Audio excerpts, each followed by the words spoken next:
Have you ever wondered what could scare the master of horror himself, Stephen King? The answer is a hotel, not just any hotel, but the Stanley Hotel in Estes Park, Colorado. This majestic, sprawling landmark, built in 1909, isn't just known for its stunning mountain views.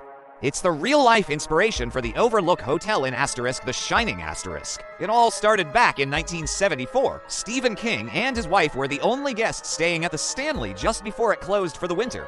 The empty halls, the echoing silence, the sheer isolation, it all got under his skin. That night, he had a terrifying nightmare about his young son being chased down the hotel corridors by a possessed fire hose. He woke up, lit a cigarette, and by the time he finished it, the plot for one of the greatest horror stories of all time was taking shape in his mind. But King isn't the only one who's felt a strange energy here. The Stanley is said to be home to a whole cast of ghostly residents.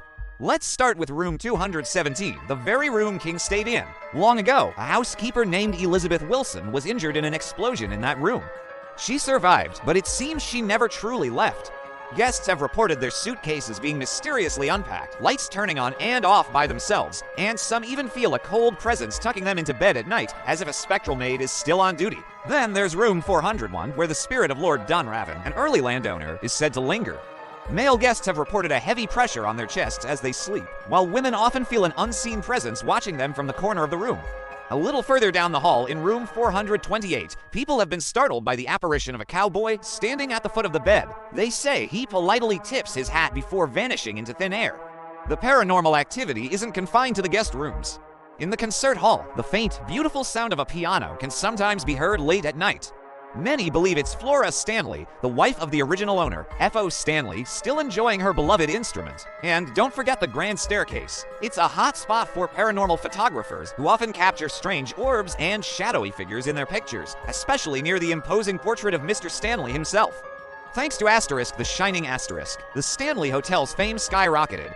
It's become a must-visit location for ghost hunters and has been featured on countless paranormal investigation shows. The hotel completely embraces its spooky reputation, offering ghost tour and special events for those brave enough to explore its haunted history. So, is the Stanley Hotel just a beautiful historic building with a good story, or is it truly a place where the veil between our world and the next is thin? Visitors continue to report phantom laughter, the sound of children running down empty hallways, and cold spots that seem to have a mind of their own. Whether you're a skeptic or a believer, one thing is for sure, a stay at the Stanley is an experience you will never, ever forget. Thanks for joining me on this spooky tour. If you enjoyed this, don't forget to like, subscribe, and hit that notification bell so you don't miss our next adventure into the unknown. See you next time.